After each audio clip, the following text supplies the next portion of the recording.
कुशवाहा और ललन सिंह का मिलना जुलना जब ज़्यादा हो गया था, तो वैसी स्थिति में ये बातें समझी जा रही थी कि कहीं ना कहीं उपेंद्र कुशवाहा को दिखा करके आरसीपी सिंह को बाहर करने और ये नीतीश कुमार को जताने का प्रयास किया जा रहा है कि आरसीपी सिंह के नहीं रहने से कोई असर नहीं पड़ेगा, उपेंद्र कुशवाहा हैं। भारतीय जनता पार्टी को कैसे मात दिया जाए, नीतीश कुमार ने कैसी रणनीति बनाई, जिस रणनीति के तहत भारतीय जनता पार्टी बगले झांकने लगी और नए संसद भवन के बहिष्कार, उद्घाटन के बहिष्कार को लेकर के 21 दलों ने उससे किनारा किया और नीतीश कुमार की बात और उनका प्लान सक्सेस रहा। पहले गुटबाजी शुरू हुई थी आरसीपी सिंह की तरफ से। आरसीपी सिंह को बाहर करने के लिए वो सारे जाल बिछाए गए थे जिससे कि वो बाहर चले जाएं, नहीं तो जाल में फंस जाएं। नमस्कार, बहुत बहुत स्वागत करते हैं आपका भीतर की बात में। आज जो खबर लेकर के हम आपके सामने आए हैं, उस खबर में एक बार फिर से वो ट्विस्ट है जिसको लेकर के चर्चाएं अब तेज हो गई हैं। पिछले 2-3 दिनों से लगातार ये चर्चा चल रही है कि भारतीय जनता पार्टी को कैसे मात दिया जाए, नीतीश कुमार ने कैसी रणनीति बनाई, जिस रणनीति के तहत भारतीय जनता पार्टी बगले झांकने लगी और नए संसद भवन के बहिष्कार, उद्घाटन के बहिष्कार को लेकर के 21 दलों ने उससे किनारा किया और नीतीश कुमार की बात और उनका प्लान सक्सेस रहा। लेकिन इसमें एक बड़ा ट्विस्ट हो गया। खैर, ये तो होना ही था, लेकिन उससे भी बड़ी बात कि एक तरफ जहां नीतीश कुमार लगातार विपक्ष को एकजुट करने में लगे हुए हैं, वहीं उनकी पार्टी के भीतर कहा जा रहा है कि गुटबाजी चरम पर है। आपने हाल फिलहाल में सुना होगा कि पहले गुटबाजी शुरू हुई थी आरसीपी सिंह की तरफ से। आरसीपी सिंह को बाहर करने के लिए वो सारे जाल बिछाए गए थे जिससे कि वो बाहर चले जाएं, नहीं तो जाल में फंस जाएं। अंततः आरसीपी सिंह ने जाल से निकलना बेहतर समझा और उन्होंने पार्टी के प्राथमिक सदस्यता से लेकर के सभी पदों से इस्तीफा दे दिया। चर्चाएं बहुत सारी हुई, उसके बाद उन पर कई आरोप भी लगे, जिन आरोपों का जवाब भी उन्होंने दिया, कोई आरोप सिद्ध नहीं हो पाए हैं। ये सारी चीज़ें चलती रही और अंततः नीतीश कुमार का एक करीबी नीतीश कुमार से दूर हो गया। नीतीश कुमार इस पर कोई प्रतिक्रिया नहीं दिए और ऐसा लगने लगा कि अब पार्टी के भीतर ललन सिंह डोमिनेट कर रहे हैं। ललन सिंह को करना भी चाहिए क्योंकि पार्टी के राष्ट्रीय अध्यक्ष है और पार्टी की बेहतरी किस में है वो बेहतर जानते हैं। इसके बाद चर्चा शुरू हुई कि आरसीपी सिंह के बाद नेक्स्ट नंबर किसका लगेगा और ये सारे वो लोग हैं जो नीतीश कुमार के इर्द गिर्द चारों तरफ दायरा बना करके रहते थे। उसके बाद से उपेंद्र कुशवाहा को ऐसा नहीं लगा था कि उनके लिए भी नंबर लगने वाला है। आखिरकार बहुत जल्दी, 6 महीना भी नहीं हुआ कि उपेंद्र कुशवाहा का नंबर लग गया। हमने आपको बताया था कि जब आरसीपी सिंह अलग हुए थे और उपेंद्र कुशवाहा और ललन सिंह का मिलना जुलना जब ज़्यादा हो गया था, तो वैसी स्थिति में ये बातें समझी जा रही थी कि कहीं ना कहीं उपेंद्र कुशवाहा को दिखा करके आरसीपी सिंह को बाहर करने और ये नीतीश कुमार को जताने का प्रयास किया जा रहा है कि आरसीपी सिंह के नहीं रहने से कोई असर नहीं पड़ेगा, उपेंद्र कुशवाहा हैं। लौकुश समीकरण को साधने के लिए कुशवाहा मजबूत का होना जरूरी है और ये बातें नीतीश कुमार इसीलिए चुप्पी साधे रहे और बाद में आरसीपी के बाद उपेंद्र कुशवाहा को भी बाहर का रास्ता देखना पड़ा क्योंकि इनका भी प्रभाव बढ़ रहा था और ये बार बार पार्टी के इंटरनल मामले में या कहा जाए कि ललन सिंह के फैसलों में हस्तक्षेप करने लगे थे। पहला हस्तक्षेप उन्होंने किया था जब पार्टी ने ये फैसला लिया था, ललन सिंह ने ये फैसला लिया था कि वो अब एनडीए का हिस्सा नहीं रहेंगे, महागठबंधन की तरह स्विच करेंगे। इसके बाद उपेंद्र कुशवाहा काफ़ी गर्म हो गए।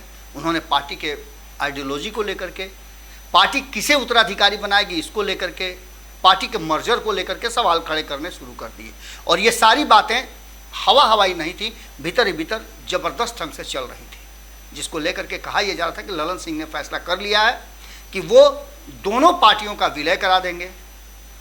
यानी कि आप समझ लीजिए कि दूसरी तरफ उधर आरजेडी में भी तैयारी थी। लालू प्रसाद ने अधिकृत कर दिया था सिंगापुर जाने से पहले तेजस्वी यादव को कि वो पार्टी और सिंबल दोनों बदल सकते हैं नाम।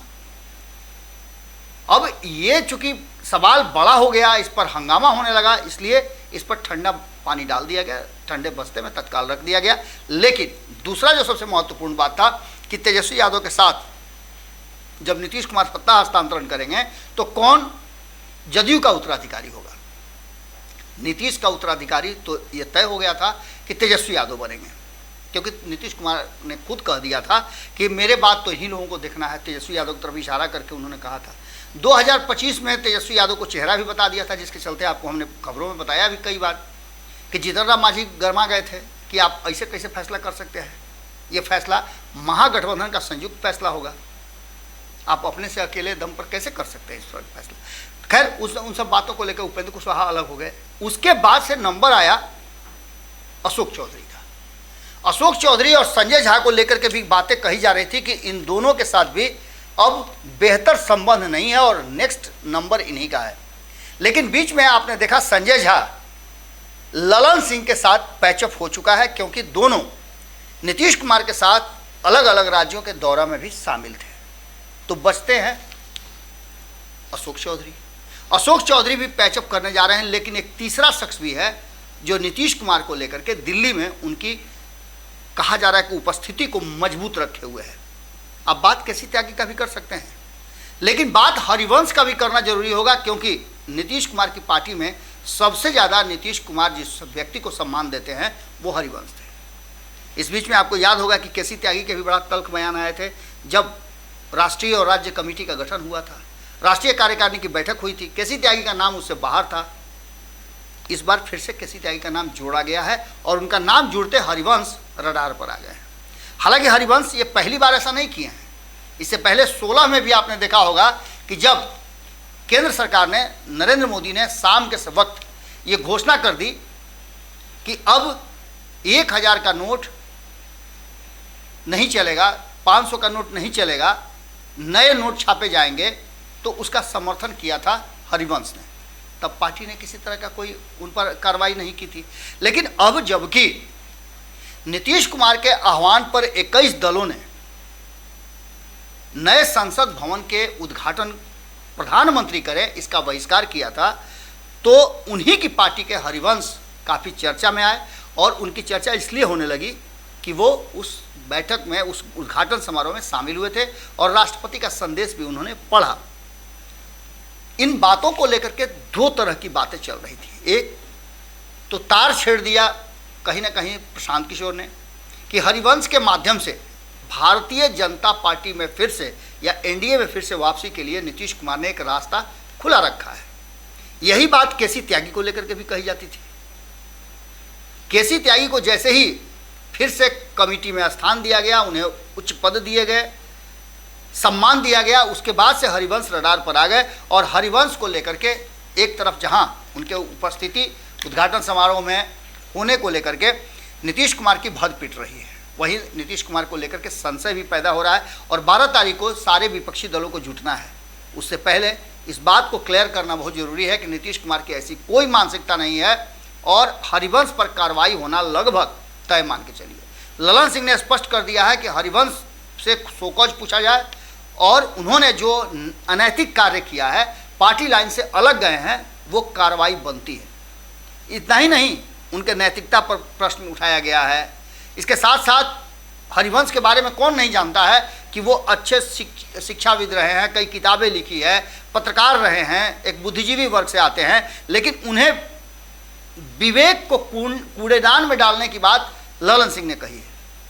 उन्होंने कहा है कि उन पर कार्रवाई होनी चाहिए और उनके उपस्थिति जो है वो अचंभित करती है। अचंभित तो 2016 में भी होना चाहिए था, जब उन्होंने नरेंद्र मोदी के किसी फैसले का समर्थन किया था। समर्थन तो नीतीश कुमार ने भी कई बार महागठबंधन में रहते हुए किया था, तो नीतीश कुमार को भी आप अनैतिक कह सकते हैं। इन सारी बातों को लेकर के अब जो वर्तमान स्थिति बनी है, उसमें ललन सिंह के रडार पर नीतीश के एक और करीबी हैं, जिनके बारे में ये कहा जाता है कि वो भारतीय जनता पार्टी से सामंजस्य बिठाकर एक बार फिर से वापसी करा सकते हैं। 2016 में उन्होंने इस तरह का नरेंद्र मोदी का समर्थन किया था, तो 2017 में नीतीश कुमार फिर से एनडीए में चले गए थे। अब 2023 में उन्होंने एक बार फिर से नरेंद्र मोदी का समर्थन किया है, तो उस पर सवाल खड़े हुए हैं और उन सवालों से बचने के लिए और विपक्ष खेमे में भंडोल ना हो जाए, इसके चलते ललन सिंह आगे आए हैं। इसके अलावा नीरज कुमार को उन्होंने खुली छूट दे दी है कि वो हरिवंश को लेकर के कड़े टिप्पणी करें और हरिवंश कुमार पर कार्रवाई करने की बात कहें, जिससे कि 12 तारीख वाला संकट जो है वो निकल जाए। कुशवाहा आरसीपी गति को प्राप्त होने की संभावनाएं व्यक्त की जा रही है हरिवंश की। और इंतजार कीजिए, 12 तारीख से पहले अगर हो गया उनका विदाई तो ये मान के चलिए कि ये सब कुछ 12 तारीख के लिए है। अगर नहीं होती है ये कार्रवाई, इसी तरह से सिर्फ हवाई रह जाती है, सिर्फ दबाव बनाने की नूरा कुश्ती नजर आती है, तो ये मान के चलिए कि खेल में और दाल में काला जरूर है। जुड़े रहिए भारत लाइव के साथ। भीतर की बात हम आपके सामने लेकर के आए, कैसा लगा जरूर बताइएगा। और इसके बाद अगली खबर में जल्दी ही मुलाकात करते हैं। बहुत बहुत धन्यवाद, नमस्कार। वीडियो पसंद आई और वह बिहार के राजनीति और बिहारियत से सरोकार रखेनी तो सब्सक्राइब बटन दबा के चैनल के सब्सक्राइब कर ली। ओजे एगो घंटी बा, ओकरा बटन दबा देला से कुल सटीक और मारक खबर रुआ मुफ्त में मिल जाई। अगर रुआ पत्रकारिता के हमनी के नया प्रयोग में सहयोग कर चाहतानी तो ज्वाइन बटन दबा दी। पेटीएम नंबर नोट कर ली 9386816700। धन्यवाद।